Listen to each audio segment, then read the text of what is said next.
What is up, everyone? Welcome back to the Frontlines podcast, episode number 2. It's been a long time since we released one here, but we have a awesome topic to talk about today. We're going to talk about time management, traction, and buying back your time.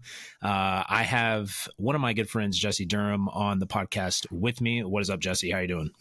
What's going on? I'm super excited, dude. For those that don't know me, I run my own podcast, so being a guest is an honor. It's a privilege. I'm excited for this. Let's dig in, man. Yeah, man, that's awesome. And I'll have you introduce kind of what you do personally here in a second. But just to remind you guys, again, here at the Frontlines, we talk about leadership, personal growth, and just giving you tips on just how to navigate life. Life is definitely can be a doozy sometimes. And I'm just so excited to have Jesse on because me and him align on a lot of different areas. And this was a topic that, we're really excited to talk about with you guys. So Jesse, kind of tell the audience a little bit about what you do and why this topic is going to be such a great one to talk about for you as well. Yeah. So for those that don't know me, I am a entrepreneur. If you wanted to break it down to one thing, I am a real estate investor, podcast host. I have my own glove company. Um, I have my own Airbnbs. We manage our own properties. We're looking for more. I mean, there's so many things that I do that can distract me, and I think life's most valuable resource is time. And if we don't cherish it and we don't use it correctly, we're just going to be all over the place. So we're not going to have a very successful life. So I think that time is something that we have to really own ourselves. And that's why me and Adam, we really wanted to talk about time management traction, because a lot of people ask me like, dude, how do you manage your time? Like, how are you able to do all these things? And it's really not a me thing. I've been able to pull other people in, but we can dive more into it and talk more about it and stuff like that. Yeah, that's awesome, man. And I'll have Jesse's information down below that you guys can check out as well. But yeah, man, I'm just kind of curious. So before we kind of jump into kind of the tips that you use and the different methods, so do you think time Mhm. management is something that you've always you feel like you've naturally had as a person, or do you think it's something that's just been something you've grown to get better at, essentially? Because I feel like I've had people ask me like the same kind of questions you're talking about. Yeah. So just to kind of put it simply, I used to not write down anything. I was like going through school, I never studied. Everything was in my head. I just had it because, I only had 4 classes like most of my life, I think. And like, it never was anything that was like, oh, I don't need to write that down. I remember it. And like now there's just so much going on. Like I write down everything. I got my notebook right here. For those that are watching on YouTube or something, I got my notebook right here. Like I write down everything. My Google Calendar kind of runs me. And we can talk more about that with like personal assistants and stuff like that. But when it comes to like your calendar and stuff, but not to go away from the question, I think everybody can learn and get better with time management. It's definitely an acquired skill. It's not something that you just wake up and, oh, I'm managing my time perfectly today. And don't get it wrong. Like me and Adam, we're both still learning time management. You know, it's something that you're going to grow on, throughout your whole life, and it's going to look different for your stages of life. But yeah, it's definitely an acquired skill. Anybody can do this. Nice. Yeah, I always just had a very interesting thought on that of like, I think it's something that it comes naturally to me, but it is, like you said, something that I've grown to get better at. Because Hmm. as you can see with my sweatshirt, anyone's watching visually, I played football in college, and that is you can't do that and go through college. I don't care if you're taking classes like I took, like golf, basketball, and bowling. I did take harder classes than that, but it does take, like, you have to be like on a schedule and you have to manage your time. And if you don't, you're gonna fail. It's just kind of how it Hmm. is. But I love that you talk about writing things down because, dude, like, I'm the same way. I think I spend too much money on notebooks. I have like 40 notebooks and I love writing things down. It helps me remember them. There you I go. like seeing it. And then Hmm. obviously the Google Calendar is just clutch. I feel like we both just like had our Google Calendar together. It would just be like insane. So I'm just like, I love Yeah. that you do that, man. Yeah. Um, But yeah, dude, I just love that. I love that we kind of align with that, because I think Mhm.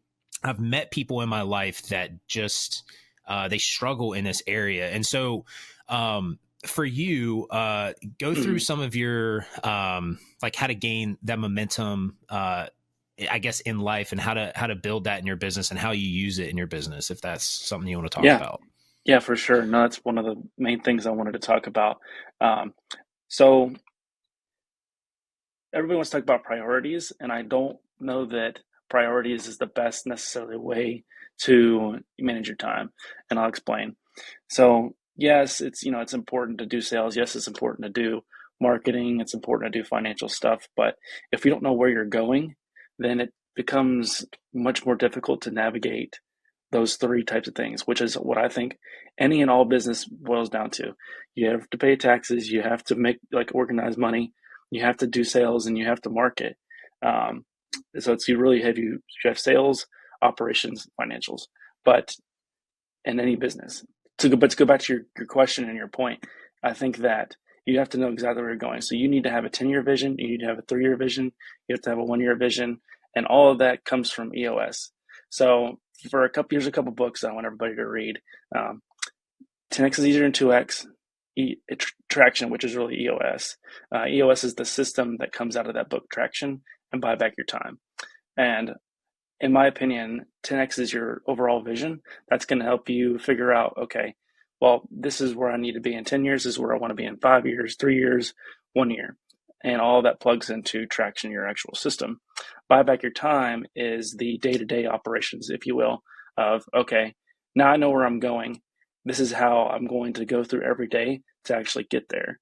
And so you have to really have a heart to heart with yourself of like where you're going in your business, your personal life, and where you want to go, because otherwise, I'm not saying you're wasting your time, but you have to know exactly what you're going to do. It doesn't have to be dialed like specifically, like in 10 years, yeah, it's going to change what you're going to be able to do, but your 1 year needs to be pretty dialed. Like you need to know exactly. And to go into it just a little bit more, I think you need to break it down to 90. And this may sound like a lot, but I mean, it is kind of a lot of work, but like if every day is like based on like how you're going and how you're like you need to know what you're doing with your life. And I've got so many different things going on that you can only do a certain amount of things, and this is what Traction and EOS really like super harp on. You can only really do 2 to 3 big movements in 3 months, which you're really like Jesse, that sounds crazy. Like I can do more than 2 to 3 things in a few months. If you got a lot of things pulling on yourself, you really can't. And I'm not saying that because you don't work hard or you don't try. It's just I think it's a capacity thing at the end of the day. And when I say 2 to 3 big things, it's not like, oh yeah, I'm gonna sell, Adam is gonna buy, I'm gonna make sure in 3 months Adam buys one pair of gloves from me. It's not that. It's like I'm gonna make this real estate transaction happen in 3 months. I'm going to onboard 5 new clients. I'm going to do whatever it is that a big movement looks like in your business. That's what it looks like for me. I'm going to try to onboard. So my rocks are, I'm going to try to broker 3 million in real estate. I'm going to try to onboard 5 new clients, which I've got 4. So, halfway through or most of the way through February, I'm doing pretty good right now as of we're recording this episode. And then, what was it by it? She was my third one. But anyways, see, like Yeah. that's an example right there. It's like I can only focus on a few things at a time, and so Yeah. like I really have to be dialed on those things. And if you don't know where you're going, man, you can get lost really quickly, especially when you have a lot of things going on. Yeah, man. And I think that's why it's so important to write things down too. And I really like that you talk Yeah. about setting a goal or like having a target, because if you don't have a target, you don't know what you're shooting at. And so how are Hmm. you going to manage your time Yeah. if you don't have a target in front of you? Because I don't know, I think that there's a lot of people that I've seen that kind of go through life, and they go through phases where maybe they're being very reactive to life, or maybe they're just Hmm. scatterbrained. And the thing Yeah. is, I think everyone is made differently, obviously. And so not Yeah. everyone is, I guess you call it type A, or is going to be an extreme planner. But I do Hmm. think that no matter if you're kind of spontaneous or scatterbrained or whatever, you can still manage your time wisely. Yeah. But I don't know if you have any thoughts on that, but I feel like there's, I don't want people to think like, oh, I just feel like I'm scatterbrained, but like, I think there's still a way you can manage your time effectively. hmm Yeah. I think if you're looking at it a big picture thing, like if you want to go back to the whole intimidation of writing down a 10-year, 5-3, 1 year plan, and then breaking that down even further to 90 days, you're like, I just don't know where to start. Well, we'll figure something out. Like write something down. It doesn't have to be perfect, right? I think you have to go through 90 days of doing what we're about to talk about today in order to really understand and get it dialed of where you want to go. The reason I say that is because that's what happened with me. Like I had a 5-year plan, like this is how it's going to happen, and nothing right happens the way we want to, right? Like God's plan and His time is going to overarch everything, but I don't think that's a reason not to write anything down, because once you start writing these things down, you're going to get closer to the goal. I think Elon Musk's thing is let's take that 5-year goal and do it in like 6 months. That's insane. Like you're not going to get there, but that's not the point. You're going to have massive action. When you write things down, you're going to take action on those things and you're going to figure it out as you go. Like we're not writing down things that absolutely have to happen. And if it doesn't happen, then, we suck. That's not the goal here. It's Mhm. really to take action. Cause like, Yeah. Adam says, when you write things down, you remember it and you're going back to it. I talked to a guy that he reviews his annual goals 3 times a day. Like that's kind of insane. But if you think about it, I'm just going to print them out, put them over my desk, and I'm looking at them all the time. So you're constantly reminded of here's my 2 to 3 things I'm focused on, and this is why I'm doing it. Yeah. You got to have a why too. We can talk about that more so later, but you got to have a why. Yeah. And talking about scatterbrained, you made me think of something that Buy Back Your Time talks about. You need to stop like answering emails as soon as they come in, because that right there you're having other people manage your time. So if Adam sends me an email, my business partner sends me an email, a client sends me an email, I'm just chasing other people and I'm doing everything else on everybody else's time. And there is a point in everybody's life and business that you do have to kind of like work everything on everybody else's schedule. But the sooner you can get to where you're the one managing your time, and when I say that, we're going to talk about time blocks here, I think, in a minute. But like, you have to say like Monday, this is the time for I'm doing this. Tuesday, I'm doing this. Especially if you're traveling a lot, like that's just a whole nother level of I need to own my time. Like this is like so. For example, just to make this simple, Monday, Tuesday is when I do like stuff in the office. Wednesday, Thursday are my flex times to do podcast, or I'm going to, because I do a lot of tours, walking properties, going to see clients for the gloves. And that's kind of like my Wednesday, Thursday time. And then Friday is that flex time where I have more podcasts, more content time, more admin catch up. And if you don't get your stuff done in those times, like you need to have some deep work. I think Mac Ray talks a lot about having like 4 hours of deep work, like turn your phone off, work 4 hours every morning. And that can be a lot. That can Mm. be a lot of it can be a lot of great growth, but it can be hard to do that when you have so many things going on. Yeah. So I think the overarching thing here is simplicity, you know, Yeah. simplicity wins. No, I mean, I love that, dude. There's a few things I want to comment on before we kind of get to, because I do want to talk about time blocking, and everything like that. But one, we were just talking about before the podcast about do not disturb on your phone. It's a great tool. Everyone Yeah. should use it. It really does help. I think you set a boundary of like, I need to do something. And so I mean, who cares, if people know that I have do not disturb on, I don't care.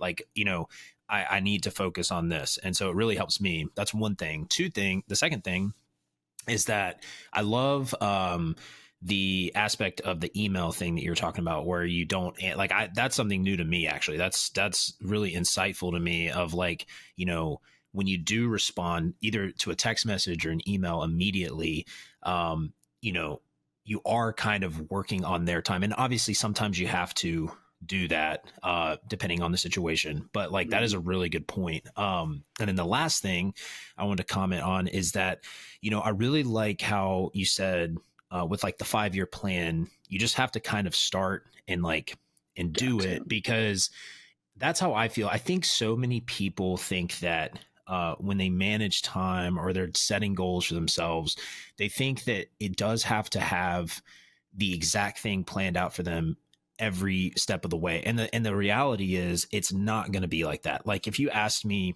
last year, like at this time, I would have never thought I would be where I was at right now in my life and my career. But like the thing is I didn't just sit idle, I didn't Mhm. I didn't just sit there and not do anything.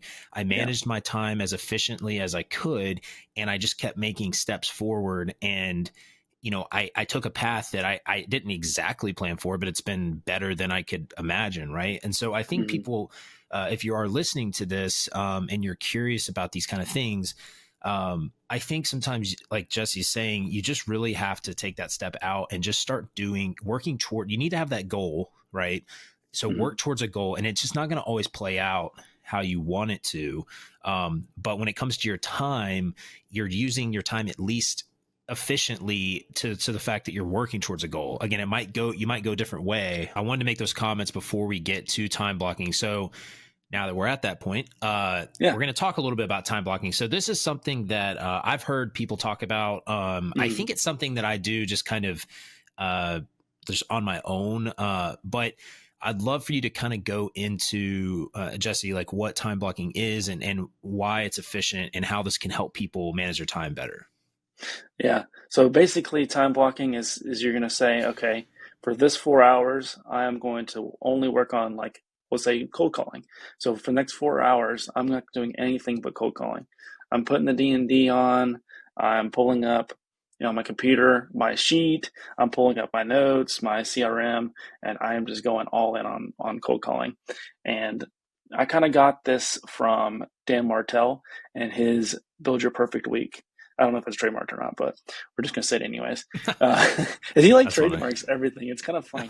That's He'll like funny. print out all of this stuff and he's like TM, TM, TM. But anyways, um, I as you can see, I kind of get sidetracked sometimes, and that's okay. That's just how Yeah. I am.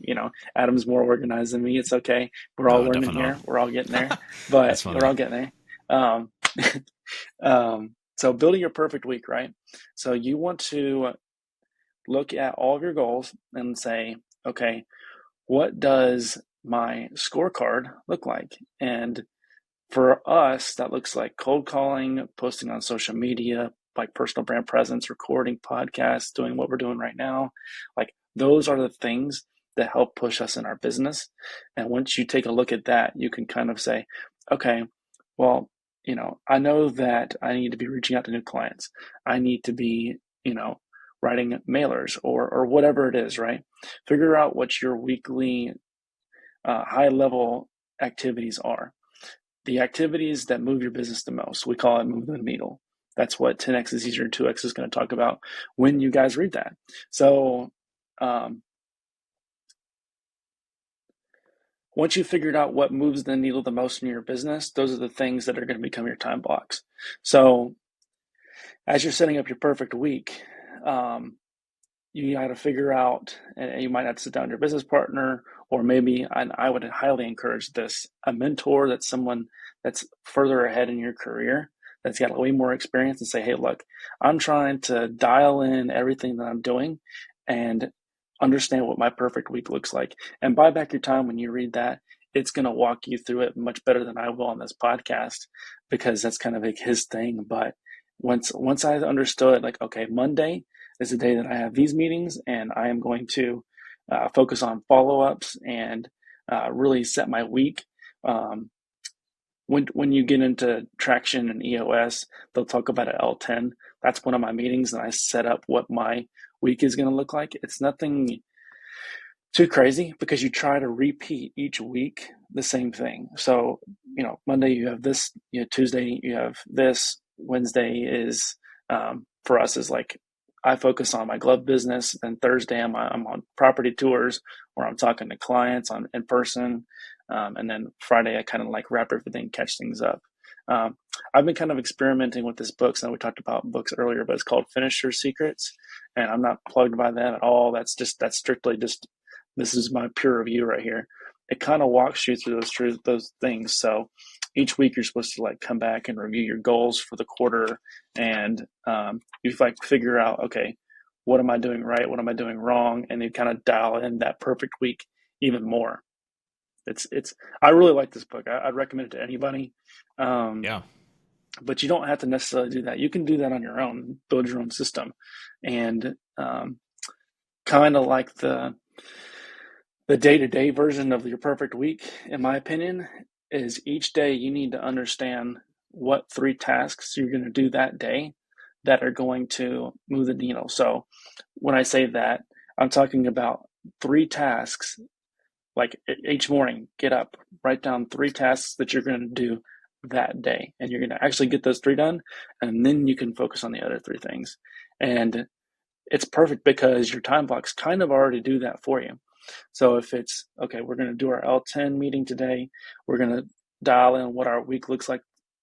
We're going to, get that offer out today, make them somewhat easy, and then you're going to feel better about your daily productivity. Like, okay, I sent out that email, I did this call, I had this client meeting, or whatever it is. I'm just making things up right now, but like you did those 3 things, like, oh shoot, like today was already pretty productive. It's 10 at 30, and I can move on to the other things. And you're going to feel a lot better about yourself and your business when you start doing that, especially when you start writing them all down like that in your notebook. You're going to be like, you're going to be able to go back. Because for those that don't write things down, like I've done for years, I was like, I was so busy this week and I don't even know what I did. Like there Hmm. was multiple times in my life where, especially in the military, when I was trying to organize, 180 people, I was like, I feel like I was busy for 70 plus hours this week and I don't even remember what I did. Like Yeah. that's discouraging. Just Hmm. being honest, like that's discouraging. That's where I've been at a lot of times. And, since implementing these systems into my life, um, it's I feel better about myself. Like being self-employed, you got to have those um, barriers, I guess is the word. Like you got to have that accountability in your life, really, to say, hey, look, like these are the things that I said I was going to do, and I got to stick with them. Because our company, or when I say company, I'm talking about my commercial firm. When I said that, um, there's principals, that kind of lead that organization. I'm just really a broker there, but I'm doing investing with them. I'm doing my investing on my own. And I told them at the beginning of the year, this is what they do every year. Hey, these are my goals for the year. This is what I want to accomplish. And at the end of the year, you're going to stand back up there and say, hey, I did these goals. I didn't do these goals. And you're going to have to kind of explain why you didn't. And it's not like a shaming thing. It's an accountability to push. And the cool thing that happens when you do things like that. So if you're a solo entrepreneur like me in my glove business, like I would highly encourage you to share those goals with as many of your business friends as possible. And um, if they're not also writing down their goals and sharing them back with you, like you need to encourage them to do that, because I talk to so many people in business that don't write down goals, and I'm like, how are you like functioning? Like how are you staying afloat? Like I just don't understand it personally, um, because I am a type A person. But man, that was a lot. But No, no, you're good, man. This is all good stuff, dude. yeah, This is yeah, all yeah. good stuff. This is No, I what I mean, think about all the time, dude. I think about this all the time. yeah, no, I mean, dude, it's great. And I mean, I think we both, for those of you guys again, that are curious, like, haven't caught up with what I do now. Like obviously I have this YouTube channel. I love entrepreneurship just like Jesse. So I have that spirit as well, but I also manage a lot of people right now, cause I'm a safety manager. So I have probably over 125 employees through 8 offices right now. Right. But what Jesse's talking about entrepreneurship is, this is stuff that we think about a lot. This is stuff that we have to implement, because Mm-hmm. I think in entrepreneurship, you have to be able to manage your time, because Yeah. time is money. And if you are not blocking off time, if you're not setting goals, like it's really difficult, I think, to be an entrepreneur, in my opinion. Again, Yeah. now that this might not be something that is is I don't know how to really put it, but like is like extremely relevant maybe for some people in their field. Like obviously time management I think is Mm-hmm. important for everyone, but no, so I totally get it, man. I think about it a lot too, and it's just something again that comes very naturally to me. My learning and talent developer was talking about how basically sometimes people don't know how to prioritize a task. Like they prioritize tasks higher than they should prioritize them. So she gave an example of Mm-hmm. like she was at a company one time, or so she was an RA, sorry, of a college, and Mm-hmm. someone came in and left a gun on her desk with a sticky note and said, "Found this in a residence or some like found this in a residence room. But I'm going to lunch. I'll be right back." Um, and she was like, "Okay, listen, that's not a task or something that you put off and go to lunch to do, right? That's Holy something that cow. you come and communicate to me immediately, like, hey, like give me more information. Why is there a gun on my desk?" Because then Mm-hmm. it was actually like a pellet gun or a paintball gun or something. But this person walks in before and goes, "Yeah, I was shot in the arm, but it was like with like a BB gun or something. It wasn't like a real gun." But Mm-hmm. she started putting the pieces together, and then this person gets back to lunch and they're like, "Yeah." And she's like, "Listen, like this is not something that you just put off and That's tell me later." And crazy. so she was making this point that like sometimes people, and this really ties into kind of what we're talking about with like time blocking and efficiency. I think sometimes people struggle to know what tasks they should prioritize in their life more, so they'll work on something that just doesn't have a lot of. And again, it's not that like you have to live your life in ultimate efficiency, right? Like I don't think we're called to do Yeah. that as like, like I don't think God calls us to do that where like you have to always just be efficient. Like there's times where you can enjoy life, and you Mm-hmm. don't have to always be this like robot or anything.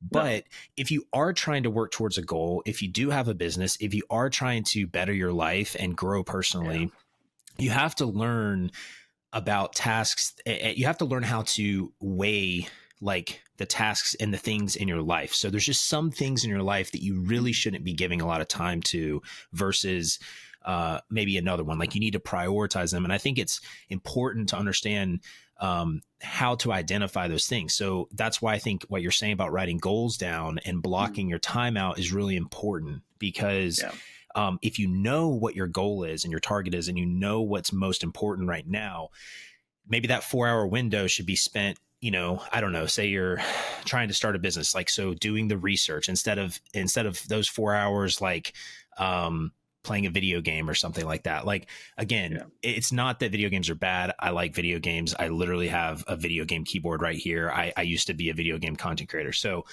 I love video games, but there's just these certain levels of you have to find the priority and spend the right amount of time, if that makes sense. So I don't know if that makes sense to everyone No, listening and yeah, I to you, think it makes a Jesse. ton of sense. I think that's pretty insightful because I think to put it back into what we're talking about right now, people are trying to take that 6 month goal and cram it into today, or they're doing the opposite.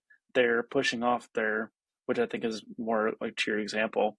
You know, they're taking that today priority that needs to be done today, and they're just gonna do it later, and then they forget about it, or like, oh yeah, I need to do that. You're right, and then there's no action. Like Yeah. for me, if you want to get closest to like, if you want to get to your goals, you have to close that gap on action. Like, it might be a 6 month goal, and that's fine. We can do 6 month goals, but like just to start, just to start, get to do something. Like, everybody wants to be scared of like, well, I don't know which stock I want to buy, or I don't want to know if I want to do this. Like, I don't know, just go do a mutual fund, man. Like, get in the game. Like, what are we talking about? Like, I'm not trying to like push the whole grind culture, but like, you do have to do something at some point. Like, I just don't want people to live in fear of like, well, I don't know. Like, I've jumped out of planes. I've, you know, done a lot of things in my life that other people might think are scary. And it's like, once you do it once, man, it's not that bad. Like buying a home is intimidating for a lot of people. And most people don't push past that. They don't ever go buy a commercial property. Like writing an offer for them would be like super intimidating. Like once you've done something, it becomes much less intimidating. You get that tool under your tool belt now. You can take that. Now it's a tool. Like it's a weapon. Like go after like whatever it is that you want to do next. Like let's freaking go, you know? Yeah, Like yeah, that's no, how let's I go. am. It's like the SpongeBob meme. No, that's good, man. And yeah, I agree, dude. It's just like there's you got to have a healthy balance with, like you said, like you don't want to be like always like on the grind culture. And we've talked about this recently, but like you do have to take action at some point. And I think people are they have a big fear of failure. They have a fear of success. I have that sometimes. And I think it's pretty natural. And so I think it's what paralyzes sometimes people in their life. Yeah. And I always talk about start with a small thing, like just start doing something small. Like if you're struggling to kind of like build this structure in a life, it will help with your time management. So Hmm. like wake up try to wake up the same time every morning, and start getting in a routine. And when you start building that, it can help you manage your time. But I do want to touch on this because I'm very interested to hear kind of how you implement this, because we talked a little bit about this just off podcast. But Hmm. with buying back your time, so how do you necessarily do that? How do you implement that? I know some things, but I'm curious Hmm. if you want to kind of elaborate to everyone here, like how does that help you in this in time management? Yeah. So I'm going to use my glove company as an example, right? I just did a presentation on it in my sales meeting for our brokerage firm. And um, you've got to figure out in your business. Um, and let me take a step back here before I go too far in the weeds. Um, Pure delegation is when you are handing off everything that isn't something that only you can do. So, for example, am I the only one in my business that can pick, pack, and ship my pair of gloves? No, anybody can do that. I can tell my mother, or I could tell my sister, like, hey, take the glove that's extra large, put it in the bag, go to the UPS store, and have them print off a label and pick, like, and just send it, right? Like, I don't have to do that. So, and this is not what Buy Back Your Time, the book. Um, this is not the way to do it, but it's worked for me, and I'm just throwing that out there. I hired a 3PL team first. I hired a marketing team that can handle SEO stuff. That's a little bit more specialized. But I started handing off everything in my business that I didn't have to do. So now I don't do anything in my business outside of sales and inventory management. That's how simple I have made my business. Yeah, I'm on Tractor Supply, I'm on Amazon, I'm in obviously my website, and I do direct business sales. I don't touch a glove unless it's a sample. Um, I'm spending my time. I just got back from Ohio. I was in Ohio on ground with a company that were developing a new product, basically specifically for them, because I'm going to take that glove and take it to that whole industry. Um, that's a whole other thing I don't want to get into, but basically, you have to get your stuff dialed. Like you have to figure out, okay, what is holding me back in my business from going to the next level? What 10x is easier than 2x, that book is talking about is, okay, if you want to double your sales from, we'll say 20 grand to 40 grand in a year, a lot of people want to say, okay, well, I just got to do double the work. And I literally did this. I went through my business and said, okay, we have a 1% conversion rate. We have, which means if I want to get to this target, I have to do double the numbers. It makes sense. And that's where a lot of people go. But if you want to grow from um, 20 grand to 20 grand, like now you're thinking, shoot, man, like I'm working like a dog right now. I'm trying to double just get to 40. Like how in the world am I ever going to get to that scale point, right? Mhm. And the thing is you you can't do double the work. You can't do 10x the work. You have to rearrange your business to get to that 10x level. Like you have to, like everything is, you throw everything out the window. Like you have to redefine your whole business, and Hmm. it can be intimidating. It can be a lot of work, but they really make it simpler. And their thing is that it's actually easier because instead of trying to send more emails, make more calls, which you do have to do, right? Right. You're going to focus on the customers or whatever it is in your business that is going to get you to that level the fastest. So for me, and because there's a lot of examples out there I could do, it's focusing on those businesses specifically because I can try to sell all these people individually gloves, or I can go to a business to say, hey, we probably would spend 40 to 50, 60K or whatever on PPE a year. And like 15 grand of that a year is gloves. Well, that's Yeah. a 15 grand sale right there. I just got like 3/4 of the way to my 20-year goal or whatever the goal is, right? Like you can look at those things and say, dang, that's actually how I get there. And it was Hmm. so much easier as opposed to like you talk to a lot of people and you tell them about your business and they're like, you got to be on this, you got to be on that. Like, yeah, like Amazon and Tractor Supply have helped my business quite a bit. I would say more so that they're like a talking point as opposed to they're the ones that have carried my business to this far. Um, that's just not the case. It's been business to business. And once you realize what that is in your business, it's going to take you to that 10x level. You're not going to get there. Yeah. So um, I kind of went buy back your time, full 10x. Um, I do want to go back to that. So with delegation, what buy back your time does say to do, I kind of did it backwards, which is what a lot of people do. They say to hire a personal assistant, and I'm still in the process of doing that. So I'm not speaking as like, oh, I've already done this, I've got it figured out. Like, um, you would think like, oh, okay, I'm going to hand off all my work to a personal assistant. I'm not going to do anything anymore. That's not how it works. You still have to manage that person, but what that person's going to do for you is where your work starts. Okay, yeah, you pay this person X amount a month to come in and help your business.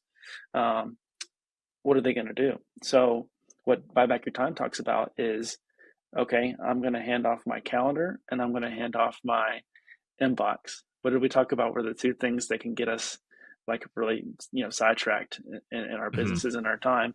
It's it's our calendars and our time block.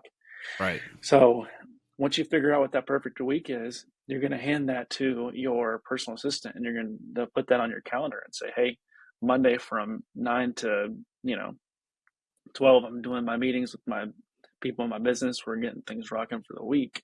Um, in the afternoon, I'm doing follow ups. Like if it's not in those times, like now you're able to tell that person like, hey, this is when I'm doing things, and they're gonna start managing your calendar for you. They're Yeah. gonna say, oh, I got this email from Adam. He wants to do a podcast at Saturday at 10 o'clock, which is when we're doing this. That's right in Jesse's window. That's perfect. Jesse doesn't have to do anything. Once you've been able to do that right there, the email becomes not your to-do list. It becomes something somebody else is doing for you. And the beauty of it is now they've organized it for you. Okay. When is my time block to go through emails? It's during my admin times. So now I'm saying, okay, like these are the things that only I can answer. I'm going to only answer the emails that are for me, right? My Right. assistant's already handled everything else. This was spam. Um, where's the location for this? They already knew it. They already told them.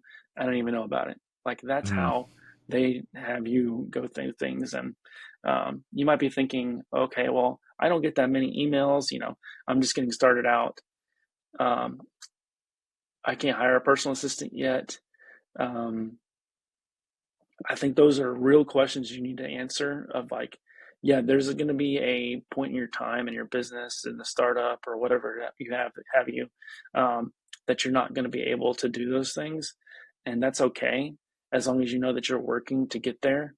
Yeah, you might have to hire some of these specific things out um, to get started, and that's fine. But Yeah. that's the way that he has everything set up. Dan Martell and Buy Back Your Time, and I think it's great. So um, those are kind of two examples of how I do it, and then how some other people have set up the systems. But as long as the end goal, I think, is you're getting to that point where you're doing all the things only you can do in your business, that's when things are really going to take for you. Yeah. No, man, I really like that. And I have a few things to say as well.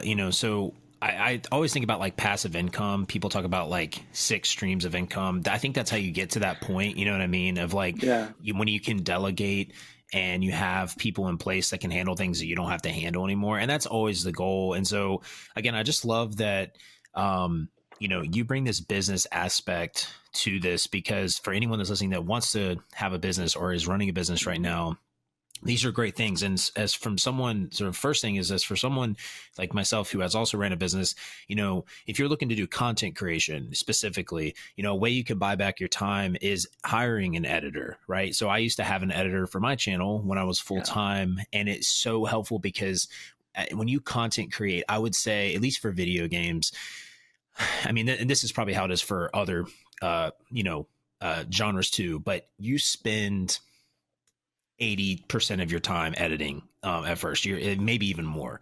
Yeah. It's crazy. And a lot of people think like when they get into video game content creation, they're like, oh, like I can just play video games. It's like, no, that's not what you're doing. You don't understand. So when you have an editor that aligns with what you want, it saves you literally so much time. Yes, you have to Mhm. pay them normally, but it will end up making you more money. And then the other Yeah. thing, so if you're listening to this, sorry, go ahead. You didn't think? No, I'm so glad you said that because, people would scared about like, oh, I don't know how I'm going to be able to afford this person long term.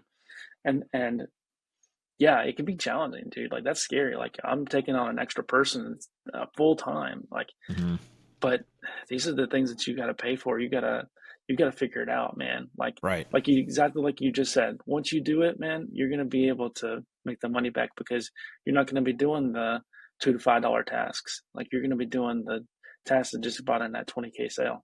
Right. And it frees up your time to focus on other things that you could do with your Yeah. business or whatever. And so a lot of people don't understand that when it comes to that aspect. And then the other thing I want to say is that, so say you're listening to this and say you don't have business and you're not really interested in businesses or to running a business, you're just more looking in your personal life of how you can buy back time. So I thought of a good example of this, which is meal prepping for your week. So I think a lot of people, they end up spending a lot of money on food.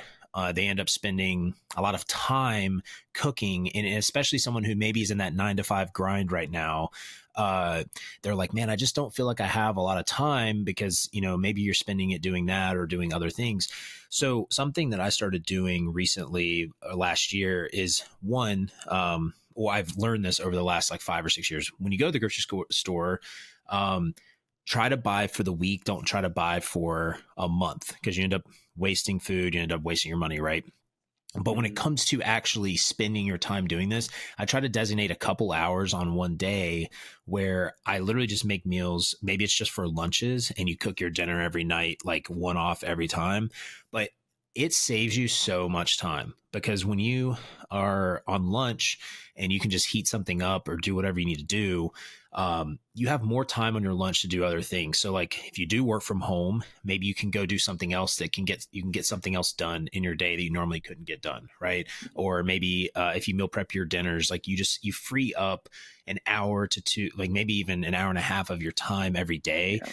And so that's kind of a subtle example of like in a personal way, like how you can buy back time because you're not actually really even spending money like to hire someone to do something, but you're finding a way to set up your day more efficiently to where you get more time later in the week because there's days like when you have a day that you have time to kill, those are great days to use that time effectively. So then when you have a very busy schedule every day for the Monday through Friday, it Hmm. just allows you to do other things. And so that's something that I love about time management is Yeah. I'm always finding ways to do other tasks when I have a break or whatever, right? So I just Yeah. want to mention that. I don't know what you think about that, but I just wanted to bring that up. So No, I think that's that's super great. random. So Not everybody has a business.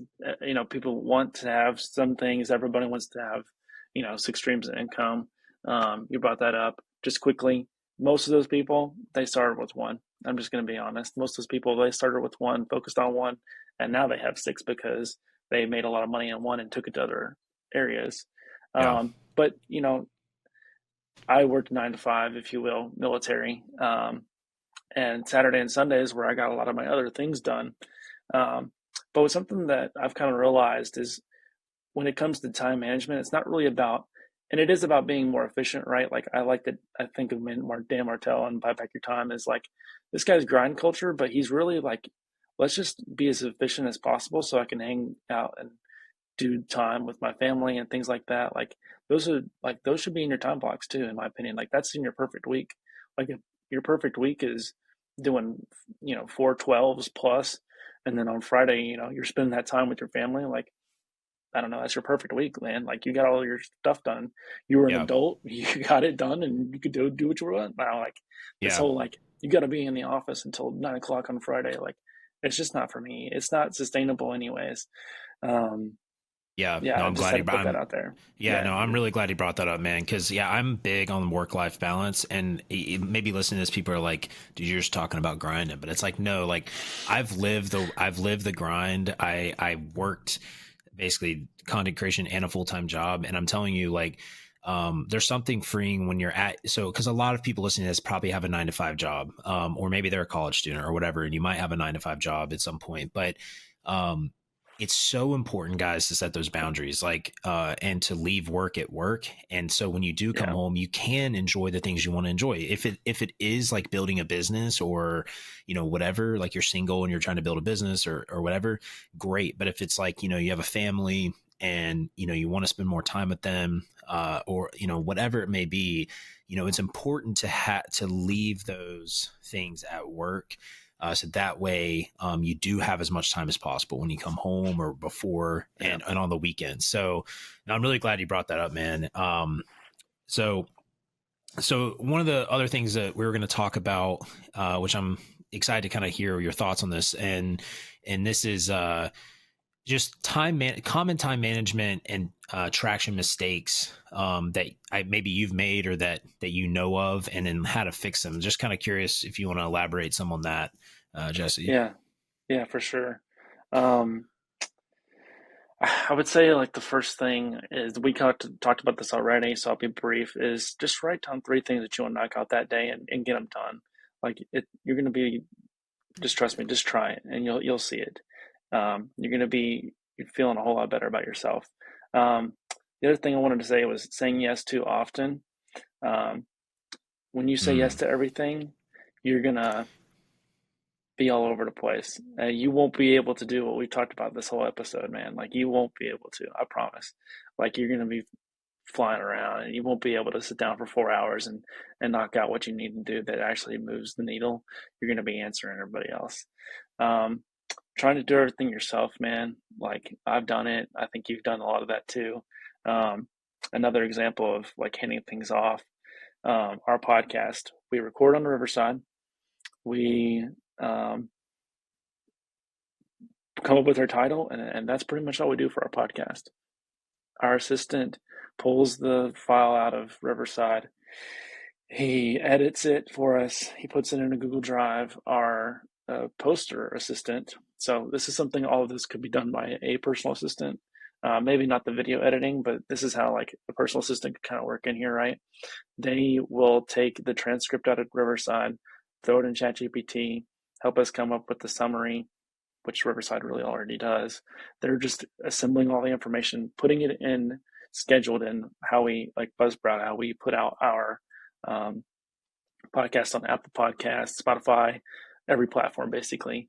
And we don't have to do anything. We like all we do is check in at this time on our time block, on our, to-do list that's already on our calendar. Hey, did he put in, the episode? Did he put the title in correctly? We just proofread. We're like when I was an executive officer in the military, I had to really understand like I can't do everything. Like that's your job, that's your job, that's your job, and I'm the reviewer. When you become the reviewer in your business, you're out of the weeds completely. You're actually mm, able to see where your business needs to go next. You're an employee or you're a VP of a company. okay, like everybody's doing what they need to be doing. My team's running efficiently. That is my job, right? Like if you're a VP of sales, like is everybody making their calls? Or your VP of finance, like, did all of the bookkeeping get done? Like, I don't know. I'm just Yeah. making transactions, but once you're able to do that, like you can't do everything yourself. Um,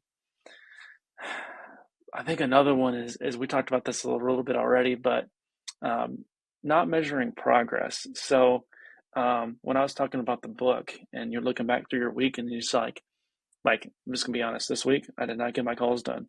I was at the airport for like freaking a full day because Charlotte is the worst airport in the world, and I'm gonna stand on that. That's a hill I'm ready to die Dude, on. I will stand on that, bro. That's a hill I'll die on. That is the worst airport in America. I It's didn't realize how much awful. hate it got either too. I was about to put Dude, something out. I probably will put some content out about it next week. it's But awful. oh my gosh, if you don't know, if you live across the country, just avoid Charlotte, please. Go to Raleigh.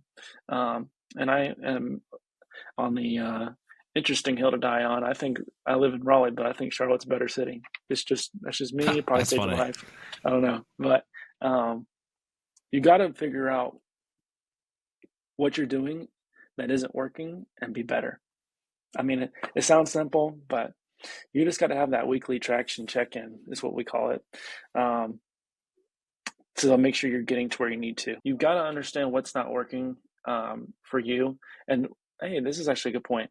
Going back to like when I said earlier about um, for like just starting and taking action in your 90 days of trial, if you will.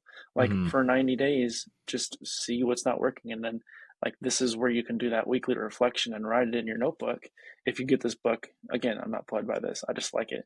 Um, it's going to do it for you. And like, you're going to be Hmm. like, okay, here's the next page. Let's review what's not working, what's doing